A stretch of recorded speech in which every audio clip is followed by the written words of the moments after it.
Jain Housing and Constructions presents Jain's Adarsh Avenue Premium Plots at Kundambakam from ₹29 lakhs onwards. Iron சத்து தலைமுடி உதிர்தலை தடுக்கும் மிதமான சூடு பாலில் கலந்து பருகலாம். லயன் டேட் சிரப் தினமும் 2 ஸ்பூன். Taste the Daily. இந்த சொந்த வீடு கட்டுறது அப்படிங்கிறது ஒருத்தரோட ஜாதகத்திலேயே சில கிரகங்களுடைய சேர்க்கை அல்லது ஜாதக அமைப்பு முறையிலேயே இவங்களுக்கு சொந்த வீடு கட்டுற பாக்கியம் இருக்கு அப்படிங்கறது உங்களால கண்டுபிடிக்க முடியுமா? வீடுங்கிறது மகாபாக்கியம். எல்லாருக்கும் கிடைக்குமானா 20 வயசுல கிடைக்கிறவங்களுக்கு இருக்குது, 60 வயசுல கிடைக்கிறவங்களுக்கு இருக்குது, 40 வயசுல கிடைக்கக்கூடிய ஒரு யோகம்ங்கிறது நம்மளுடைய ஜாதகப்படி வீடு வாங்குவதற்குண்டான காலம் எப்போது அப்படிங்கிறத ஏஎல்பி முறையில ரொம்ப அருமையாக சொல்லலாம். எல்லா லக்னத்திற்கும் 4ஆம் பாவகம் வீடு. சந்திரன் நல்ல நிலையில இருந்தாங்கன்னா வீடு பாக்கியம் அவங்களுக்கு மிக அருமையாக எளிமையாகவே கிடைக்கும். சந்திரன் பிரச்சனையான இடங்கள்ல இருந்தாங்கன்னு பாத்தீங்கன்னா அந்த லக்னம் முடிந்து அடுத்த லக்னத்துல கிடைக்கக்கூடிய ஒரு வாய்ப்பு அப்படிங்கறது சொல்ல முடியும். 35 வயசுக்குள்ள வீடு கட்டுவாங்க, இல்ல ஒரு 60 வயதுல தான் இவங்களுக்கான சொந்த வீடு பிராப்தம் இருக்கு. அதெல்லாம் எப்படி இப்போ இந்த நட்சத்திர புள்ளிகள் அனுசரித்து தான் ஒரு செயல் அப்படிங்கிறது நடக்கும். இப்போ பார்த்தீங்கன்னா ஒருத்தங்க ரிஷப லக்னம் போகுது. ரிஷப லக்னத்துக்கு முதல் நட்சத்திர புள்ளி பார்த்தீங்கன்னா சூரியனுடையது. சூரியன் 4ஆவது வீட்டிலேயே உட்கார்ந்துருக்கிறாரு, தன்னோட வீட்டிலேயே ஆட்சின்னு சொல்லுவோம். அந்த மாதிரி இருக்கும்போது அந்த ஜாதகுடைய எண்ணங்கள், சிந்தனைகள், செயல்கள் எல்லாமே வீடை குறித்து அப்படிங்கிறது இருக்கும். அது எப்போ வாங்குவாருன்னு பார்த்தீங்கன்னா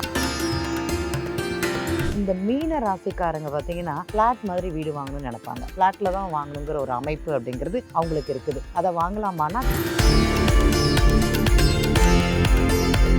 பழைய வீடு ஒன்று கையில் இருக்கும், அதை விட்டுட்டு புது வீடு நிலத்தை வாங்கி வீடு கட்டுறது இல்லைன்னா புது வீடு கட்டுறது அப்படிங்கிற அமைப்பில் பார்த்துட்டே இருப்பாங்க. உங்களுக்கு சிம்ம ராசிக்கு பொதுவாகவே சிம்ம லக்னம் யாருக்கெல்லாம் போகுதோ இந்த அக்ஷய லக்னம் போகும்போது பழைய வீட்டோட அமைப்பு பார்த்தாலே வீடுங்கிறது ரொம்ப சீக்கிரமாகவே அமைந்துடும் அப்படிங்கிறது சொல்லலாம். இந்த லக்னம் இப்போ மாத்திரம் கிடையாது.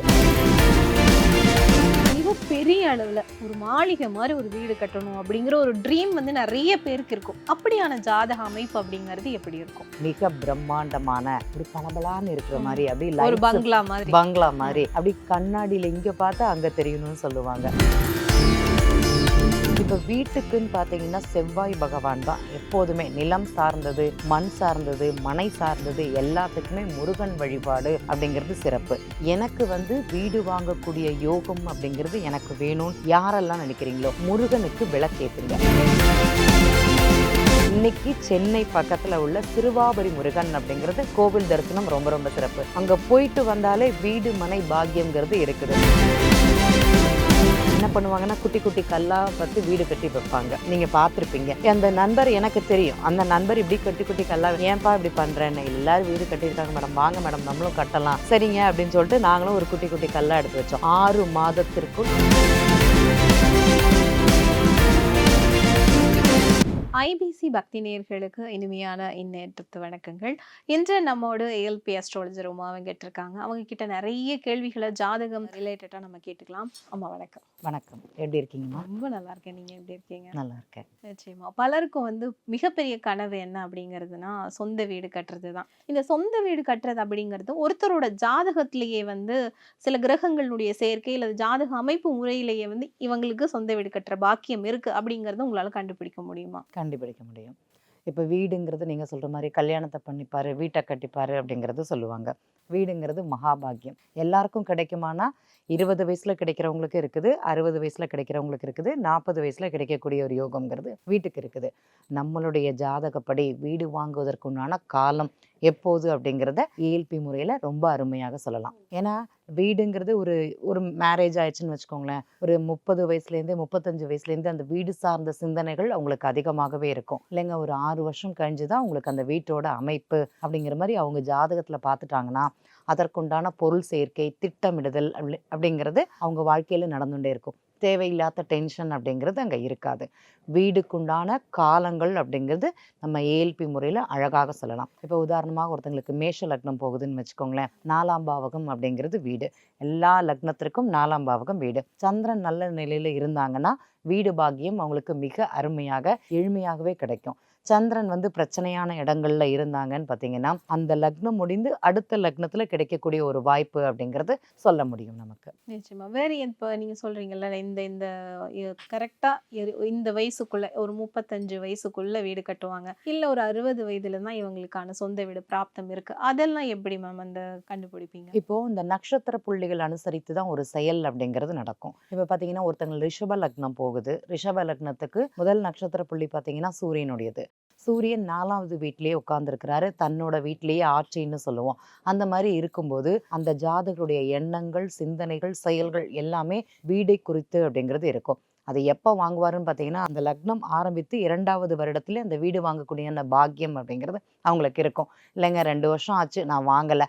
அப்போ பழைய வீட்டோட அமைப்பு கட்டின வீடாகவே பாருங்க, ஆல்ரெடி நான் பார்த்த வீடு அந்த வீடாகவே பாருங்க, அது அமையும் அப்படிங்கிறது சொல்லலாம். இந்த லக்னக்காரங்களுக்கு மாத்திரம் கிடையாது. நம்ம 12 ராசிகள்லையும் நம்மளுடைய லக்னம் எந்த இடத்துல நிகழுது அதற்குண்டான வீட்டு அமைப்புங்கிறது சொல்லலாம். இப்போ உதாரணமா மீன லக்னம் ஒருத்தங்களுக்கு போகுது. அந்த 10 வருஷத்துல பார்த்தீங்கன்னா 6வது வருஷம் அந்த லக்னம் எப்போ ஆரம்பிக்குதோ 6வது வருஷம் மட்டும்தான் அந்த கிரகம் நல்லா இருந்ததுன்னா அங்கே புதனுடைய நட்சத்திர புள்ளி போகும்போது அவங்களுக்கு வீடு சார்ந்த நிகழ்வுகள் அப்படிங்கிறது அங்கே நடக்கும் அப்படிங்கிறது சொல்லலாம். இன்னும் சிலர் ஒரு கேள்வி கேட்பாங்க, கல்யாணம் பண்ணிட்டு வீட்டை கட்டலாமா, வீட்டை கட்டிட்டு கல்யாணம் பண்ணிக்கலாமா? இந்த கேள்வி யாருக்கு வரும் பார்த்தீங்கன்னா இந்த மீன ராசி யாருக்கு போகுதோ, மீன லக்னம் யாருக்கு போகுதோ அவர்களுக்கு தான் இந்த கேள்வி அப்படிங்கிறது வரும். ஏன்னா புதனும் அங்கே 4ஆம் அதிபதி, வீடு வண்டி வாகனங்களுக்கு சம்பந்தப்பட்டவர். திருமணம் சார்ந்ததும் 7ஆம் அதிபதி கன்னி ராசிக்காரர்கள். கன்னி அப்படிங்கிறது புதன் தான். அப்போ திருமணத்திற்கு பிறகு வீடா, வீட்டிற்கு பிறகு திருமணமா அப்படிங்கிறது அவங்க ஜாதகத்தில் இருக்கும். இப்போ நிறைய நண்பர்கள் பார்த்துருப்பீங்க, ஃபஸ்ட்டு வீடு வாங்குறது, சொந்தமாக வண்டி வாங்குறது, அதுக்கப்புறம் கல்யாணம்ங்கிறது இருக்கும். சிலருக்கு பார்த்தீங்கன்னா கல்யாணம் ஆயிட்டு வீடுங்கிறது இருக்கும். உங்கள் ஜாதகத்தில் அந்த அமைப்பு எப்படி இருக்குதோ அதுபடி தான் நடக்கும்னு சொல்லலாம். இப்ப வீடு வாங்குறது அப்படிங்கிறது போது நம்ம வந்து புதுசாவே ஒரு வீடு வாங்குவோம் அல்லது கட்டுவோம். இந்த மாதிரி ஒரு அமைப்பு இருக்கும். சில பேருக்கு வந்து ஏற்கனவே கட்டின வீட வாங்குற மாதிரியான அமைப்புகள் இருக்கும். இந்த மாதிரி நம்ம இந்த ஏஎல்பில நம்ம ஏதாவது ஜாதகத்துல நம்ம கட்டங்கள வச்சு ஏதாவது சொல்ல முடியுமா? எப்படி இருக்கும் அவங்களோட அமைப்பு அப்படிங்கிறது? கண்டிப்பாக சொல்லலாம். சிம்ம ராசிக்காரர்கள், சிம்ம லக்னம் அக்ஷய லக்னமாக ஒருத்தங்களுக்கு போகுதுன்னா அவங்களுக்கு அந்த வீடு கட்டுறது அப்படிங்கிறது பழைய வீட்டிற்குண்டான அமைப்பு அப்படிங்கிறது அவங்களுக்கு அங்கே இருக்குது. அவங்க எப்போதுமே புதிய வீட்டிற்கு முயற்சி பண்ணாங்கன்னா அவங்களுக்கு அது கிடைக்காது. பழைய வீடு ஒன்று வந்து கையில் இருக்கும், அதை விட்டுட்டு புது வீடு, நிலத்தை வாங்கி வீடு கட்டுறது இல்லைன்னா புது வீடு கட்டுறது அப்படிங்கிற அமைப்பில் பார்த்துட்டே இருப்பாங்க. உங்களுக்கு சிம்ம ராசிக்கு பொதுவாகவே சிம்ம லக்னம் யாருக்கெல்லாம் போகுதோ அந்த அக்ஷய லக்னம் போகும்போது பழைய வீட்டோட அமைப்பு பார்த்தாலே வீடுங்கிறது ரொம்ப சீக்கிரமாகவே அமைந்திடும் அப்படிங்கிறது சொல்லலாம். இந்த லக்னமும் மாத்திரம் கிடையாது. தனுசு லக்னம் யாருக்கு போகுதோ அவங்களுக்கும் பார்த்தீங்கன்னா பழைய வீடு அமைப்பு சீக்கிரமாகவே கிடைக்கும். அதுவும் அம்மா வாழ்ந்த வீடை மாற்றி அமைக்கிறதுன்னு சொல்லுவாங்க தெரியுமா? பூர்வீக வீடுங்கிறது மாற்றி கொடுக்கறது, அதை வந்து இன்னோவேஷன் பண்ணி கட்டுறது, அந்த மாதிரி அமைப்பு அவங்களுக்கு இருக்கும். ஆனால் வாங்கிட்டு கொஞ்ச நாள் கழிந்து அதை செய்வது அப்படிங்கிறது இவங்களுக்கு நல்லா இருக்கும். இந்த பழைய வீடு பாக்கியம்ங்கிறது மேக்சிமம் நிறைய பேருக்கு அவங்க ஜாதக அடிப்படையில் தான். சிலர் என்ன பண்ணுவாங்கன்னா ஒரு நிலத்தை கொடுத்து இன்னொரு நிலம் வாங்குறது, அப்போ அதுவும் பார்த்தீங்கன்னா கொஞ்சம் அங்கே அப்படிங்கிறது இருக்கும். இந்த மீன ராசிக்காரங்க பார்த்தீங்கன்னா ஃப்ளாட் மாதிரி வீடு வாங்கணும்னு நினைப்பாங்க. ஃப்ளாட்டில் தான் வாங்கணுங்கிற ஒரு அமைப்பு அப்படிங்கிறது அவங்களுக்கு இருக்குது. அதை வாங்கலாமான்னா தாராளமாக வாங்கலாம். அதே மாதிரி விருச்சிக ராசி வீடு வாங்கும்போது பார்த்தீங்கன்னா இதே ஃப்ளாட் அப்படிங்கிறது தான் அவங்களுக்கு அமையும். மிக பிரம்மாண்டமான வீடுன்னு அவங்க போவாங்க. பட் அடுக்குமாடிகளில் குறுகியிருக்கக்கூடிய ஒரு யோகம் அப்படிங்கிறது இந்த விருச்சிக ராசிக்காரர்களுக்கு எப்போதுமே உண்டுன்னு சொல்லலாம். நிச்சயமா. அதாவது சில பேருக்குலாம் வந்துட்டு வீடு கட்டணும்னு ஆசை இருந்தாலும், இப்ப எல்லாருக்குமே ஒரு ஆசை இருக்கும். இப்ப சைக்கிள்ல போறவங்களுக்கு, அடுத்து வந்து மோட்டார் பைக்ல போறவங்களுக்கு, கார்ல போறவங்களுக்கு ஃப்ளைட் அப்படிங்கிற மாரி மிகப்பெரிய அளவுல ஒரு மாளிகை மாரி ஒரு வீடு கட்டணும் அப்படிங்கிற ஒரு ட்ரீம் வந்து நெறைய பேருக்கு இருக்கும். அப்படியான ஜாதக அமைப்பு அப்படிங்கிறது எப்படி இருக்கும்? கும்ப ராசிக்காரர்கள், கும்ப லக்னம் அக்ஷய லக்னமாக யாருக்கு போகுதோ நீங்க சொல்ற மாதிரி மிக பிரம்மாண்டமான ஒரு பளபளான்னு இருக்கிற மாதிரி அப்படி ஒரு lights பங்களா மாதிரி. பங்களா மாதிரி அப்படி கண்ணாடியில இங்க பார்த்தா அங்க தெரியணும்னு சொல்லுவாங்க. வீட்டுக்காக லைட்டுக்காக செலவு பண்ணக்கூடியது, வாட்டர் அந்த ஃபவுண்டேஷனோட வைக்கணும்னு சொல்லுவாங்க. ஸ்விம்மிங் பூலோட கட்டணுங்கிற ஒரு தன்மை. அவங்க எண்ணங்களே எப்படி இருக்கும்னா அடுத்தவனை விட அவங்க செய்யாததை நம்ம செய்யணுங்கிற ஒரு தன்மை இந்த கும்பராசிக்காரர்களுக்கு அதிகமாகவே இருக்கும். அதே மாதிரி துலாம் ராசிக்காரர்கள் அவங்களுக்கு எப்படின்னா வீடுங்கிறது மிதக்கணும்னு சொல்லுவாங்க இல்லவா, கப்பல்ல மிதக்கணும்னு, அந்த மாதிரி ஒரு தன்மை தான் இந்த துலா ராசிக்காரர்களுக்கு வீடு அப்படிங்கிறது கட்டக்கூடிய ஒரு யோகம் அப்படிங்கிறது சொல்லலாம். ஏன்னா துலா லக்னக்காரங்க நிறைய பேர் அக்ஷய லக்னம் கட்டினது பார்த்துருக்கோம். வீடு எப்படிங்க இருக்கணும் அப்படின்னு ஒரு கேள்வி கேட்டோம்னா சொல்லக்கூடிய பதில்கள்ங்கிறது இப்படி தான் இருக்கும். இதே மாதிரி வீட்டு அமைப்பு இருக்கும் அப்படிங்கிறத சொன்னாங்களும் கூட ஆமாங்க நீங்கள் சொல்கிற மாதிரி தாங்க இருக்குது, அதை வாங்கலாமா கூடாதா? ஏன்னா எல்லாருக்குமே புது வீடு அமைப்பு கொடுக்குமானா கொடுக்காது. இந்த சனி பகவான் வந்து 4ஆம் பாவகத்தை பார்த்தாலே பழைய வீட்டோட அமைப்பு அப்படிங்கிறது இருக்கும். என்னுடைய லக்னத்திற்கு எனது 4ஆம் பாவகமான வீடு ஸ்தானத்தை சனி பகவான் பார்த்தால் பழைய வீடு வாங்குவது சிறப்பு அப்படிங்கிறத பதிவு பண்ணிக்கிறேன். நிச்சயமா. இப்போ சில பேருக்கான பிராப்தம் எப்படி இருக்கும்னா, கடைசி வரைக்குமே வாடகை வீட்ல தான் வாழணும் அப்படிங்கிற மாரியான சில பிராப்தங்கள், அமைப்புகளும் இருக்கு. இந்த மாரினா எப்படியான ஜாதக அமைப்புகள் அப்படி இருக்கும்? இப்போ இப்போ ஒருத்தங்களுக்கு நம்ம லக்னம் அனுசரித்து தான் நம்ம செயல்படுறோம். எதையுமே திருத்தி மாற்றி அமைக்கிறதுக்கு நம்ம கடவுள் அப்படிங்கிறது கிடையாது. இப்போ ஒருத்தங்களுக்கு வந்து கன்னியா லக்னமாக இருக்குது, வீடுங்கிறது நல்லா இருக்குது. 4ஆம் பாவக வீடு அதிபதி குரு பகவான் சொல்லக்கூடிய கிரகம் உங்களுக்கு உச்சமாகவே இருந்தாலும், அதாவது நம்ம என்ன சொல்லுவோம்னா கடகராசியில இருந்தா கூட அவங்களுக்கு வீடுங்கிறது சரியா இருக்காது. யாராட்டி ஒருத்தங்க சொல்லியிருப்பாங்க வாஸ்து பிரச்சனை இருக்கும், வீட்டை விட்டு கொஞ்ச நாள் வெளியில தங்குங்கன்னு. அப்ப கட்டின வீடாக இருந்தாலும் சொந்த வீடாக இருந்தாலும் அதை வாடகைக்கு கொடுத்துட்டு அந்த வீட்டிற்காக வெளியில் தங்குவது, இல்லைன்னா வீட்டில் இருக்க முடியாத ஒரு நிலைமை. இந்த கன்னி ராசிக்காரர்கள் பார்த்தீங்கன்னா மேக்சிமம் வெளிநாட்டு யோகம்ங்கிறது சொல்லுவோம். அவங்க வெளிநாட்டில் இருப்பாங்க, இங்கே அழகாக வீட்டை கட்டிட்டு எங்கேயோ போய் உட்காந்துருப்பாங்க. பங்களா மாதிரி வீட்டை கட்டிட்டு எங்கேயோ போய் உட்காந்துருப்போம்னு சொல்லுவாங்கல்வா, அந்த மாதிரி அமைப்பு இருக்கும். ஒரு லக்னத்திற்கும் அந்த 4ஆம் பாவக கிரகம் நல்லா இருந்ததுன்னா வீட்டோட அமைப்பு நல்லாயிருக்கும். நான் பார்த்த ஒரு ஜாதகம், இப்போ ஒருத்தங்களுக்கு வந்து மகர லக்னம், 3ஆம் பாவகம் அப்படிங்கிறது அவங்களுடைய தம்பி. அவர் எங்கே உட்காந்துருக்காருன்னா 4ல் உட்காந்துருக்கிறாரு. வீடு நல்லா இருக்குதுங்க, ஆனால் தம்பி தானே வீட்டில் உட்காந்துருக்கிறாருன்னா ஆமாங்க தம்பிக்காக அந்த வீட்டை கொடுத்துட்டோம். நாங்கள் கொஞ்சம் தொலைதூரத்தில் இருக்கிறதுனால புதியதாக கட்டின வீட்டை தம்பிக்காக கொடுத்துட்டு இவர் கொஞ்சம் வெளியில் அவுட் சைட் ஒர்க்குக்காக வெளியில் இருக்கிறாங்க. எத்தனை வருஷத்துக்கு அப்படிங்கிறத சொல்ல முடியுமானா சொல்ல முடியும். இந்த லக்னம் உதாரணமாக 21 உங்களுக்கு ஆரம்பிச்சிருக்குது. 21லேருந்தே பார்த்தீங்கன்னா உங்களுக்கு வந்து வீட்டில் குடியிருக்க முடியாது. உங்கள் தம்பி தான் அதில் ஆளுமை அரசாங்கம்ங்கிறது பண்ணக்கூடியது. தம்பிக்காகவே வாங்கின வீடுன்னு பார்த்தீங்கன்னா ஆமாம்பா. முதல்ல தம்பி உங்களுக்கு திருப்பி தருவாரா அப்படிங்கிற ஒரு கேள்வி தான் நம்ம கேட்க முடியும். ஏன்னா வீட்டை பொறுத்த வரைக்கும் யார் அதை உபயோகப்படுத்தலாம், யார் படுத்தக்கூடாது. ஒரு வீடு வாங்கும்போது யார் மூலமாக அது அமையும், அமைந்தால் எப்படி எனக்கு அது கை கொடுக்கும். சிலருக்கு பார்த்தீங்கன்னா அது வந்து சரியாக இருக்கும், சிலருக்கு சரியாக இருக்காது அப்படிங்கிறதையும் நம்ம ஏல்பி முறையில் சொல்லலாம். நிச்சயமா. இப்ப வீடு வாங்கும்போது யார் வாங்கி கொடுத்தால், யார் மூலமாக வந்தா நல்லதா அமையும் அப்படின்னு ஒரு விஷயம் சொல்றீங்கல்ல, அதை பத்தி சொல்லுங்க. அது எப்படி புரிஞ்சுக்கிறது? இப்போ ஒரு வீடு பார்க்கணும் அப்படின்னா நான் என்னுடைய வீட்டை, என்னுடைய மனையை, என்னுடைய வண்டியை நான் தீர்மானிக்க கூடாது. இதன் வீடாக இருந்தாலும் சரி, எனக்கு அந்த வீட்டுனால இதை செய்யலாமா அதை செய்யலாமாங்கிற எண்ண ஓட்டம்ங்கிறது இருந்துகிட்டே இருக்கும். அப்போ வீடு சார்ந்த முடிவுகளை எப்போதுமே ஜாதகர் எடுக்கக்கூடாது அப்படிங்கிறது சொல்லிடுவோம். ஹஸ்பண்ட் எடுத்தாலும் சரி, குழந்தைகள் பார்த்துட்டு வந்தாலும் சரி, வீடு அவங்களுக்கு பாக்கியமாக அமையுமானா அவங்க எதிர்பாராத விதமாக பாக்கியமாக அந்த மனை அமைப்பு, அந்த நிலத்தோட அமைப்பு அப்படிங்கிறது கொடுக்கும். சரி, எங்கள் அப்பா பார்க்கலாமா வீட்டை, நான் பார்க்கக்கூடாதுன்னு சொல்லிட்டீங்க. எங்கள் அப்பா பார்க்கலாமா, நீங்களும் உங்கள் அப்பாவும் ஒன்று தான், உங்கள் அப்பா வீட்டை பார்க்கக்கூடாது. அப்பா பார்க்கும்போது தன் பிள்ளைக்கு அவசரமாக பார்க்கணும்னு சொல்லிட்டு என்ன பண்ணுவாருன்னா அதில் வாஸ்து சம்பந்தப்பட்ட குறைபாடுங்கிறது அந்த மனையில் இருக்கும். அதை செய்யக்கூடாது அப்படிங்கிறது தான் சொல்லுவோம். அப்ப யார் தான் பார்க்கலாம்? தம்பி பார்க்கலாமான்னு ஒரு கேள்வி கூட கேட்டுக்கலாம். அண்ணனோ தம்பியோ இந்த வீடு சார்ந்தது, அம்மாவானாலும் சரி, வீடு சார்ந்தது பார்க்கும்போது அங்கே ஜாதகருக்கு பிரச்சனைங்கிறது இருக்கும். குழந்தைகள் பார்க்கலாம், கணவர் பார்க்கலாம். அந்த புரோக்கர் மூலமாக தகவல் தொடர்பின் மூலமாக வரக்கூடிய வீடுகள்களையுமே அந்த லிட்டிகேஷன் ப்ராப்பர்ட்டி சொல்லுவோம் தெரியுமா, அந்த மாதிரி பிரச்சனைகள் அந்த இடத்துல இருக்குமானா அந்த மனைக்கு கண்டிப்பாக இருக்குது. என் தம்பி வந்து இந்த வீட்டை வந்து எனக்காக ஹெல்ப் பண்ணுறாங்க, பத்திரத்தில் கோட்டை விட்டுருவார். இதை வந்து நிலம் சரிதானா, இந்த நிலத்துக்கு இத்தனை இது இருக்குதா அப்படிங்கிறத செக் பண்ணாமல் அவசரமாக வாங்கி அதை அட்வான்ஸு கொடுத்து அதுக்கப்புறம் செக் பண்ண போகும்போது அங்கே பிரச்சனை ஆகுமானா பிரச்சனை ஆயிருக்கு. ஏன்னா இதே மாதிரி ஜாதகத்தை நாங்கள் பார்த்துருக்கோம். தம்பி தான் வீட்டுக்காக முற்பட்டார், ஜாதகர் எங்கே இருக்கிறாருன்னா வெளிநாட்டில் இருக்கிறாரு. தம்பி இந்த செயல்களை செய்ய ஆரம்பித்தார், அட்வான்ஸுங்கிறது அண்ணா அனுப்பிச்சிட்டாரு. இங்கே பார்த்தீங்கன்னா அங்கே ப்ராப்ளம் இருக்குது நிலத்தில். இன்னும் அவர் அந்த நிலத்தை வாங்க முடியாத ஒரு நிலம் அப்படிங்கிறது இருக்குது. இன்னொரு ஜாதகம் பார்த்தீங்கன்னா அப்பா பேரில் வீடு வாங்கினார். நான் என்ன பண்ணுறேன், எங்கள் அப்பா பேரில் வீடு வாங்குகிறேன். இதே வெளிநாட்டில் வாழக்கூடிய ஒரு ஜாதகர். ஏன்னா அங்கே லோன் கிடைக்காது, நான் வந்து கையெழுத்து போடணும், ப்ராசஸ் ஆகணும், என்னால் வாங்க முடியாது. தந்தையின் பேரில் அந்த நிலத்தைங்கிறது நான் வாங்குறேன்னு சொல்லிட்டு வாங்கி அப்பாவோட பேர்லேயே லோன் எடுத்து கட்டின்னு இருந்தார். என்ன அவருடைய ஜாதகப்படியான்னு தெரியல, அந்த ஜாதகர் இறந்து விட்டார். அந்த நிலம்ங்கிறது அவருக்கு பயன்படவும் இல்லை. அடுத்து அந்த குழந்தைகளுக்கும் அந்த குடும்பத்திற்கும் அந்த நிலம் போய் சேருமானா சேராது. அவர்கள் தம்பிக்கு அப்படியே போயிருது அப்படிங்கிறது தான் உண்மை. அப்போ நிலம் சார்ந்த முடிவுகள் அப்படிங்கிறது தந்தையோ அண்ணனோ தம்பியோ ஜாதகரோ எடுக்கக்கூடாது அப்படிங்கிறது தான் உண்மை. இன்னொரு ஜாதகம் பார்த்தீங்கன்னா, ஒருத்தங்களுக்கு துலா லக்னம்.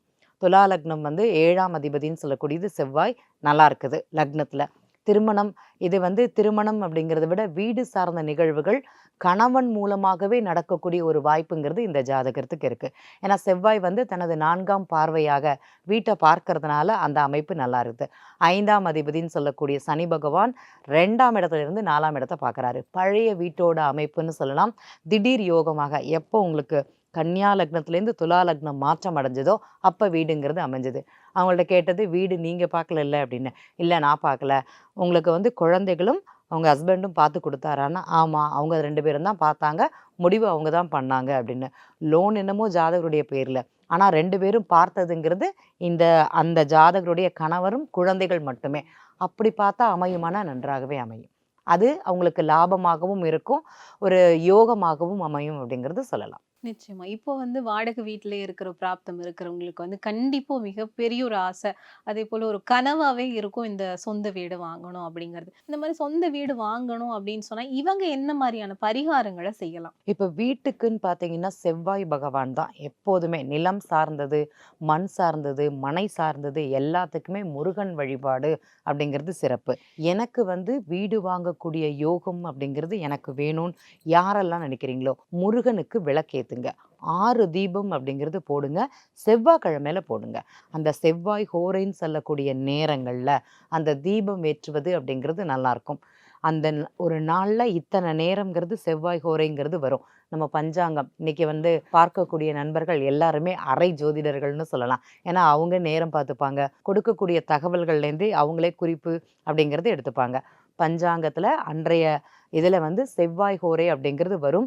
அந்த நாளில் செவ்வாய்க்கிழமை அந்த தீபம் போடுவது, முருகனுக்கு 6 தீபம் போடுவது அப்படிங்கிறது சிறப்பு. அதை செஞ்சு வாருங்க. எப்போதுமே பொதுவுடைமூர்த்தி சார் சொல்லுவாங்க, நிலம் கட்டணுமா, வீட்டு கட்டணுமா, வீட்டு வாசலில் ஒரு செங்கலை வச்சு அதை பூஜை பண்ணிட்டு வாங்க, வீடு யோகம் அப்படிங்கிறது வரும். அடுத்தது பார்த்தீங்கன்னா, மனைக்காக செங்கலை வச்சு பூஜை பண்ணக்கூடிய ஒரு அமைப்பு அப்படிங்கிறது உங்களுக்கு தானாகவே தேடி வரும். முதல்ல ஜாதகத்தில் அமைப்புங்கிறது இருக்கணும். அதுக்கப்புறம் தான் அந்த பாக்கியம் வரக்கூடிய காலங்களில் இது மிக எளிதாக நடக்கும் அப்படிங்கிறது சொல்லலாம். நிச்சயமா. இப்போ நம்ம வந்து வீட்ல செய்ற பரிகாரங்கள்லாம் சொன்னீங்க. இதே போல நம்ம ஆலயத்துக்கு போகணும்னா, எந்த மாரியான ஆலயங்களுக்கு நம்ம போகணும்? இந்த முருகன் பார்த்தீங்கன்னா, நம்ம அறுபடை வீடுகள்லையுமே நம்ம போகலாம். அதுவும் பார்த்தீங்கன்னா, இந்த திருச்செந்தூர் முருகன்கிறது ரொம்ப ரொம்ப விசேஷம். ஏன்னா அது குருஸ்தலம்னு சொல்லுவாங்க. எதற்காகன்னு பார்த்தீங்கன்னா, சூரசம்ஹாரம் நடந்த இடம். 6 படை வீடுகள்லையும் பார்த்தீங்கன்னா, இந்த 2வது படை வீடுங்கிறது திருச்செந்தூர் முருகன். எல்லா இடங்கள்லையுமே முருகன் வந்து மலைக்கு மேல, குன்றுக்கு மேல அப்படிங்கிற மாதிரி தான் இருப்பாரு. இந்த இடத்துல மட்டும்தான் கடற்கரைக்கு பக்கத்துல அப்படிங்கிறது இருப்பாங்க. ஏன்னு பார்த்தீங்கன்னா, இந்த நவ கிரகங்களை, அதாவது நம்ம சூரபத்மனை வதைத்து இந்த தேவர்களை வந்து வெற்றி கொண்டது அப்படிங்கிறது இந்த திருச்செந்தூர் ஸ்தலம் அப்படிங்கிறது சொல்லலாம். 6 நாள் நடந்த பூஜை, 6 நாட்கள்ல போர் அப்படிங்கிறது அந்த இடத்துல நடந்தது. அப்ப அந்த சஷ்டி விரதம் இருந்தாலே உங்களுக்கு வந்து நினைத்த காரியம் வெற்றி பெறும் அப்படிங்கிற ஒரு வார்த்தை சொல்லுவாங்க. அந்த சஷ்டி உருவான இடம் அப்படிங்கிறது பார்த்தீங்கன்னா திருச்செந்தூர் அப்படிங்கிறது ஒரு வார்த்தை உண்டு. அப்ப அந்த முருகனுக்கு அவ்வளோ மகத்துவம்.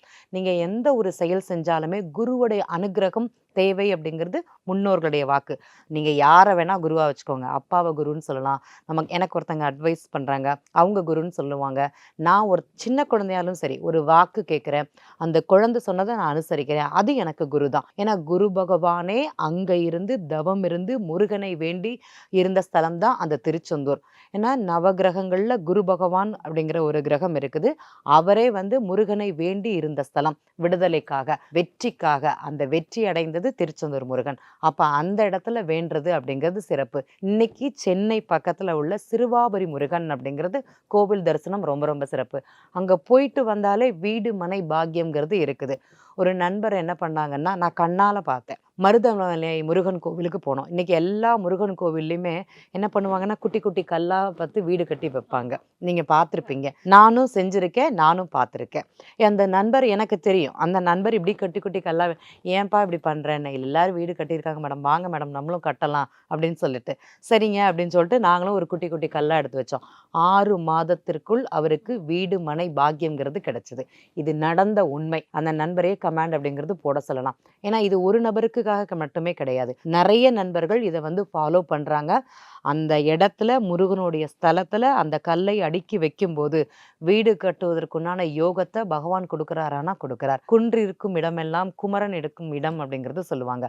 குமரன் எங்கெல்லாம் இருக்கிறாரோ, குன்று எங்கெல்லாம் இருக்குதோ அங்க உங்களாலான அந்த கல் கோபுரம், கல் வீடு அப்படிங்கிறது கட்டுங்க. அந்த பாக்கியம்ங்கிறது மிக விரைவில் உங்களுக்கு வரும் அப்படிங்கிறத பதிவு பண்ணிக்கலாம். நிச்சயமாமா. அதாவது நிறைய விஷயங்களை வந்து சொல்லியிருந்தீங்க. எல்லாத்தையும் கொஞ்சம் கவனிச்சு நம்ம செஞ்சுட்டோம் அப்படின்னு சொன்னா வாழ்க்கையில வந்து எந்த பிரச்சனையும் சந்திக்காம நிம்மதியா வாழ்க்கையை நம்ம வந்து கடந்து செல்லலாம் அப்படின்ட்டு பல விஷயங்களை சொல்லியிருந்தீங்க. பல பரிகாரங்களை சொல்லியிருந்தீங்க. வாழ்க்கைக்கு தேவையான பல வழிகாட்டுதல்களையும் வந்து எங்களோடு பகிர்ந்து கொண்டீங்க. இந்த நேரத்துக்கும் நேர்காணலுக்கும் உங்களுக்கும் ரொம்பவே நன்றி. நன்றி. என்னப்ப நல்லவா என் தாயும் அல்லவா, என்னப்ப நல்லவா என் தாயும் அல்லவா, பொன்னப்ப நல்லவா பொண்ணு பலத்தவா, பொன்னப்ப நல்லவா பொண்ணு பலத்தவா, சொப்பனமோ எந்தன் அப்பன் திருவருள், சொப்பனமோ எந்தன் அப்பன் திருவருள், கற்பிதமோ என்ன அற்புதம் இதுவே. Jain Housing and Constructions presents Jain's Adarsh Avenue premium plots at Kundambakam from ₹29 lakhs onwards. Iron சத்து தலைமுடி உதிர்தலை தடுக்கும் மிதமான சூடு பாலில் கலந்து பருகலாம். லயன் டேட் சிரப் தினமும் 2 ஸ்பூன். Taste the Daily.